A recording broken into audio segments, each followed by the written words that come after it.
Shalom Aleichem. Bom, meus irmãos, então estaremos dando continuidade agora ao estudo 5, né? A continuidade da parte 6, sobre o propósito dos dons espirituais. Hoje nós estaremos falando a respeito de algo bastante importante, né? Como nós dissemos na finalização do estudo passado, nós estaremos falando hoje sobre o passar dos séculos, né? Se a profecia de Joel foi dando saltos ou não. Nós temos hoje aqui um depoimento, né? Que nós lemos sobre Eusébio, que irá nos demonstrar, né? Que nem a Igreja Católica Apostólica Romana, né? Apóstata, ela aceitava, após o segundo século, né? Isso 100 e poucos anos depois da ida de nosso mestre Yeshua para ficar à direita do nosso Elohim, ela já não aceitava dons, porque já haviam cessado há mais de 100 anos. Eu digo há mais de 100 anos porque nós sabemos que a última profecia que ocorreu foi o livro das Revelações, o Apocalipse, né, pelo apóstolo João, e que a partir dali não existiriam mais profetas e nenhum dom. Existiriam os dons ministeriais que nós vamos falar mais para frente. Bom, depois do segundo século, né, como nós já comprovamos pela Escritura Sagrada, os dons do Espírito Santo, né, foram dados como sinal exclusivo, né, ao povo de Israel, não é isso? Porque eles pediam sinais. Então nós já mostramos isso biblicamente falando, nós já mostramos isso nas gravações anteriores. É isso que nos diz, né, o capítulo 28 de Isaías. Eu sempre falo nesse capítulo porque ali é muito claro. E os dons foram por causa da introdução do novo pacto, né, do pacto do qual a grande maioria dos judeus não creram. Então não foram sinais para os gentios, mas sim para os judeus. E prova disso, né, é que nenhuma parte da Santa Escritura, né, é mencionado que esses dons haviam sido cumprimento profético para levar o evangelho aos gentios.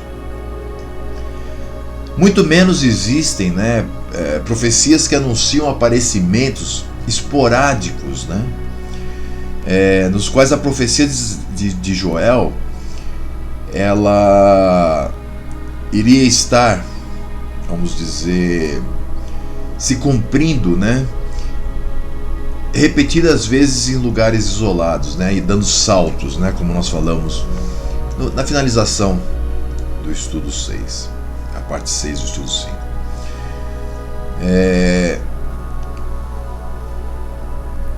Daqui a pouco nós vamos estar falando sobre um homem chamado Montano, né, que viveu no segundo século, aliás, no início do terceiro, né, após o segundo século. Então, uma vez, né, que a congregação tinha cumprido o propósito de Joel, né, que era anunciar o novo pacto, né, é até irracional nós pensarmos, né, que deva continuar, né, os dons se estendendo, né, o seu cumprimento. E muito mais irracional, né, pensar também que essa profecia foi dando saltos na história, né, como alguns dizem. Isso é muito irracional, isso é uma coisa que não é bíblica, isso é uma coisa que não é da palavra de Yahvé. E que fosse dando saltos e fosse sendo cumprida, né, entre grupos de gentios, né, em uma ou outra nação. Isso é absurdo. Nenhuma profecia se cumpre repetidas vezes, já falamos isso, né, mas sim uma só vez, né, no tempo em que deve ser cumprida. Então, são vários absurdos, né, dizer que a profecia de Joel se cumpriria dando saltos durante os séculos.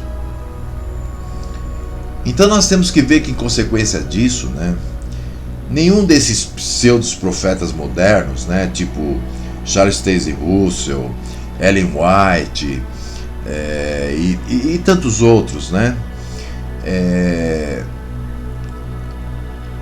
poderiam, né, vamos dizer, fazer como dizem, né, que eles são profetas e tal, mas na verdade não são, porque se nós formos observar, tudo que eles falaram não se cumpriu. É tudo um engodo. Basta vermos que, por exemplo, a Ellen White, ela com as profecias dela, etc., fez com que surgisse uma religião, uma denominação, né, que hoje é praticamente católica, né? Eles creem na Trindade, eles creem que vão ficar 1000 anos no céu, enfim, eles são um engodo, né? Por outro lado, o Charles T. Russell, né, ele também criou uma denominação chamada Testemunhas de Jeová, que por diversas vezes já, né, profetizaram o retorno do Messias, o início do milênio, isso em várias datas, né, a partir de 1914, e que não se cumpriram, né? A própria palavra diz, né, que quando há uma profecia e ela não se cumpre, ela não vem da parte de Yahvé. É óbvio que não, né? Yahvé não erra. Então,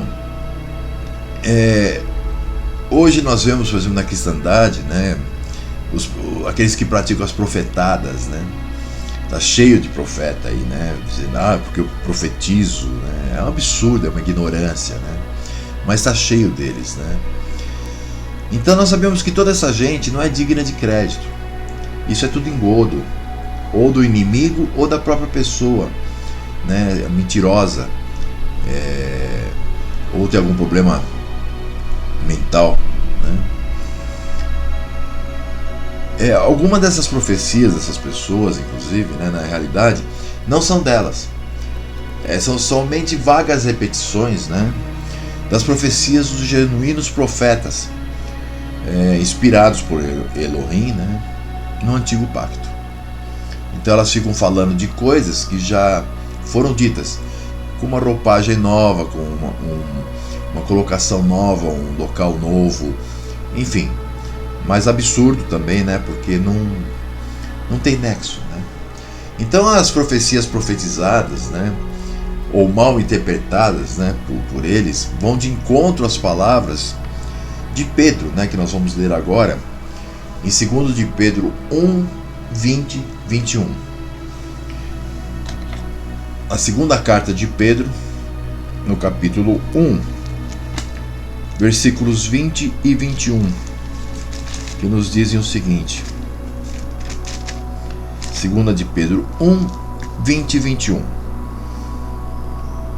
Sabendo primeiramente isto, que nenhuma profecia das Escrituras é de particular interpretação, porque a profecia nunca foi produzida pela vontade do homem,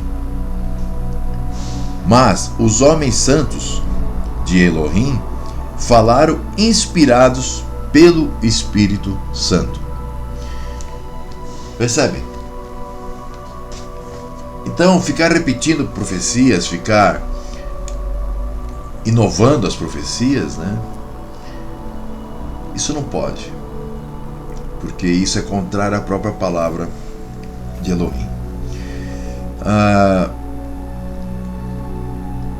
Então, por isso que todo mundo que profetiza, né? Eu sei de tanta profecia, já tive locais que eu frequentei que as pessoas diziam, não, porque vai lhe acontecer isso, e nunca ocorreu, né? Tem umas que são maiores, outras que são menores, tem umas que são notórias, porque todo mundo fica sabendo, e tem outras que apenas aquela pessoa que escutou, né? De algum desses palhaços que ficam fazendo profetada. Então elas têm retumbantes fracassos, né? E é interessante que os seguidores dessas pessoas, né, eles têm que mentir dissimuladamente, né, para dar a entender que eles não se equivocaram. Como é o caso lá, né, de Miller, quando ele disse que o retorno era em 1844 e não houve o retorno. Então aí um outro surgiu e disse, não, é que era a entrada do mestre, do Messias, no Altíssimo, né? Foi um engano, foi um pequeno engano. Imagina um pequeno engano, né? Quando que nós vemos na palavra algum daqueles profetas, né, do Antigo Testamento, ou mesmo até do Novo, como João, quando que nós vemos eles dizerem depois, não, foi um engano, não estava muito claro? É um absurdo. Quer dizer, e assim mesmo, em cima dessa palhaçada foi construída uma religião que existe até hoje, né? Onde as pessoas estão perdidas lá dentro a cada dia mais, e eles estão cada dia mais perdidos, e se mantêm lá, falam contra Roma, mas se você for a um salão onde se reúne a igreja adventista, você vai perceber que só falta os santos, né? Porque eles são totalmente católicos, né? Então é um absurdo, né? Os profetas, né? Ellen White, etc. Então nós percebemos o quê? Que ao contrário do que as escrituras dizem, né, os profetas modernos, eles não se sujeitam aos profetas de Elohim. Assim como Paulo falou que o profeta estava sujeito ao Espírito, né? Eles não se sujeitam, eles falam qualquer coisa porque eles erram, né? Por isso, tudo quanto tenho dito não tem se cumprido. E aqueles que se simpatizam com esse tipo de gente, né, têm tido que remendar seus escritos para dissimular a falsidade. Mas como eu disse, nós vamos estar falando hoje de um homem chamado Montano. E nós vamos falar isso agora. Ele criou uma seita na época chamada Montanismo. Ele era um pagão, né, da Ásia Menor, convertido à Igreja Católica. Quer dizer, continuou pagão, mas vamos dizer, convertido à Igreja Católica. Por volta do ano 170, né, da Era Comum. Então, antes da sua conversão, vamos dizer assim, ao catolicismo, né, ele era sacerdote do culto a Cibeles. Sua sede de poder, né, o levou a dizer que caía em êxtase, né, e que em semelhante estado profetizava. Ou seja, era um profeta. O que foi fortemente rejeitado na época, inclusive, né, pelos bispos da Igreja Católica. Imagina, né, quer dizer, os pagãos rejeitando os pagãos. Eusébio de Cesareia, né, muito conhecido como um dos pais da Igreja pela cristandade, né, falou de Montano o seguinte, né, eu vou ler aqui, né, uma parte de um escrito de Eusébio, né, que diz assim, né, se diz que na Mísia de Frígia existe uma aldeia chamada Ardaban. Ali vive, dizem, um recém-convertido à fé chamado Montano. Pela primeira vez nos tempos de Grato, procônsul da Ásia, deixando entrar em si mesmo o inimigo, com a paixão desmedida de sua alma ambiciosa e proeminência. Ficou à mercê do espírito e de repente entrou em convulsão como processo e em falso êxtase, e começou a falar e a proferir palavras estranhas, profetizando desde aquele momento contrário ao costume recebido pela tradição e por sucessão da congregação primitiva. Ele prossegue: dos que escutaram naquela ocasião essas bastardas expressões, alguns enojados com o energúmeno endemoniado, embebido no espírito do erro e destruidor das multidões, tratavam de impedi-lo de falar, lembrando-se da explicação e advertência do Messias. Mas outros, diferentemente, como excitados por um Espírito Santo e um carisma profético, e não menos inchados de orgulho, e esquecidos, da explicação do Messias, ou seja, para se acautelar, sobre os falsos profetas, fascinados, e extraviados pelo espírito insano, sedutor e que extravia o povo, o provocavam para que não se manifestasse, não se mantivesse em silêncio. Então, com certa manha, ou melhor, com tais métodos fraudulentos, o diabo arquitetou a perdição dos desobedientes. E merecidamente homenageado por eles, animou e inflamou suas mentes sonolentas e longe da verdadeira fé, e levantou outras 2 mulheres, e encheu as suas mentes com seu espírito bastardo. E dessa maneira elas também se puseram a falar delirando, de modo estranho como mencionado anteriormente. O Espírito proclamava bem-aventurados os que se alegram, e se vangloriavam nele, e os enchia de suas promessas, às vezes por motivos pressupostos e plausíveis. Os condenava publicamente com o fim de merecer também a capacidade de argumentar. Mas contudo poucos eram os frísios ensinados. O orgulhoso espírito ensinava também a blasfemar contra a Igreja Católica inteira, que se estende debaixo do céu. Porque o espírito pseudo-profético não tinha nenhuma honra em nem entrado nela. Efetivamente, os fiéis da Ásia haviam se reunido para isto, muitas vezes em muitos lugares da Ásia, e depois de examinar as recentes doutrinas, as declararam profanas e as rejeitaram como heresia. Desta maneira, aqueles foram expulsos da Igreja Católica e separados da comunhão. A isso fazemos referência no início e depois continuamos através de todo o livro a refutação ao erro montanista. E no segundo livro contamos o fim das pessoas assim da seguinte forma, Pois bem, posto que nos chamam de matador de profetas porque não admitimos seus profetas charlatões, dizem efetivamente que estes são os que o Senhor havia prometido enviar a seu povo, que diante de Elohim não respondam. Dos que começam a falar a partir de Montano e das mulheres, existe algum que os judeus tenham perseguido ou que os criminosos tenham assassinado? Nenhum. Nem mesmo um deles foi capturado e crucificado, por causa do nome. Também não. Nem sequer alguma das mulheres foi afligida nas sinagogas dos judeus e apedrejada. Também não. Em nenhuma parte. Mas pelo contrário, se diz que Montano e Maximila morreram com outro tipo de morte. Efetivamente é famoso que esses, influenciados pelo espírito perturbador da mente, que aos 2 movia, se enforcaram, não ao mesmo tempo, e que no tempo da morte dele e dela, correu abundantes rumores que haviam terminado e mortos da mesma maneira que Judas, o traidor. Como também é um insistente rumor que o inefável Teodoro, o primeiro, prefeito da sua pretendida profecia, falando um dia como sendo levantado e alçado acima nos céus, entrou em êxtase e confiou inteiramente no espírito do engano, e então, lançado com força, acabou desastrosamente, ao menos dizem que assim foi.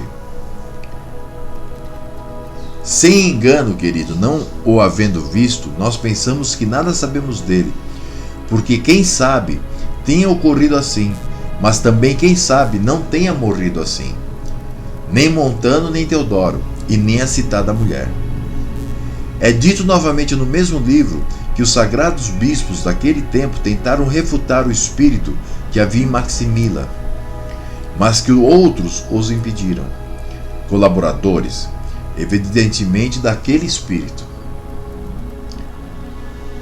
E aí é escrito como se segue aqui mais uma parte, eu vou ler mais uma parte, diz assim: e o espírito que trabalha por Maximila nos diz que no mesmo livro, Urban Astério, me perseguem como um lobo longe das ovelhas, Eu não sou lobo, sou palavra, espírito e poder.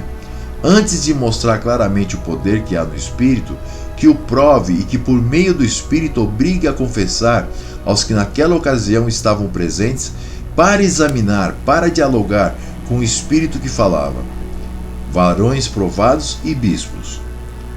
Zótico da aldeia cumana e Juliano de Apameia, cuja boca amordaçaram os partidários de Temisson, impedindo assim que refutasse um espírito enganador e desencaminhador dos povos. Percebem? Novamente no mesmo livro, né? Enquanto eles dizem algumas outras coisas refutando as falsas profecias de Maximila, indicam o tempo em que escreveu isso e mencionam as previsões dela, né? Nas quais predizia que haveria guerras e revoluções. A falsidade de tudo, né? Ele descobre quando escreve. Vamos ler novamente. Como foi demonstrada também essa mentira?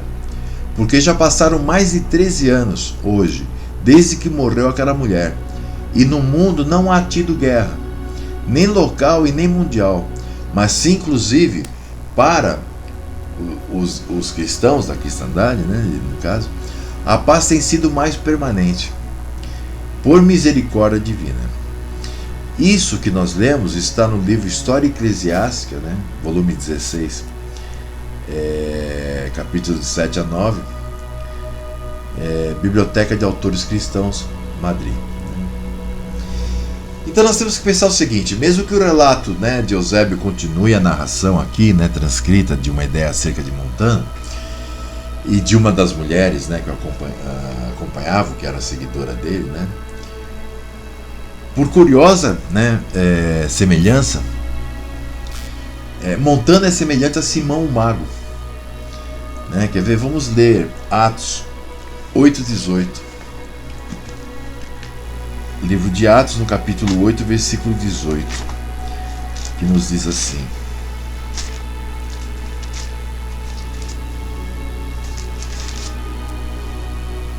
E Simão, vendo que pela imposição das mãos dos apóstolos era dado o Espírito Santo, lhes ofereceu dinheiro, dizendo: Dai-me também a mim esse poder, para que aquele sobre quem eu puser as mãos receba o Espírito Santo. Então esse homem, buscando, esse Montano, né, buscando se engrandecer, buscando poder, né, ele agiu da mesma forma que Simão o Mago. Ele pensou que pagando, né, dinheiro, né, poderia conseguir o poder do Espírito Santo. E esse Montano, ele se colocava como uma pessoa que tinha visões, né, como uma pessoa que tinha essas coisas para obter, né, vamos dizer, poder, né. Esse sacerdote pagão, né, Montano, talvez ele não tenha oferecido dinheiro a nenhuma pessoa, né, mas sem importar a impureza da sua própria mente, né, as intenções do seu coração, ele achou que podia invocar o espírito de Elohim como se fosse um escravo, pronto a atender ao chamado, né, do seu amo. É como faz a cristandade hoje, os pentecostais, né? Eles acham que eles se utilizam do espírito, né?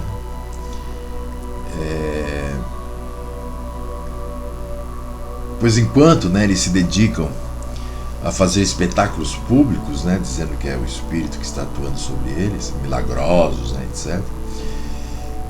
Eles invocam em meio à algazarra, né, e gritos, né, aquela coisa que a gente sabe que acontece nesses salões pentecostais, o Espírito Santo, né, como um senhor chama a seu escravo, diante de quem surge sem demora, né, esquecendo que o Espírito de Elohim, né, merece respeito ilimitado, né, porque é o Espírito do nosso Pai, é o Espírito do nosso Elohim, Yahvé.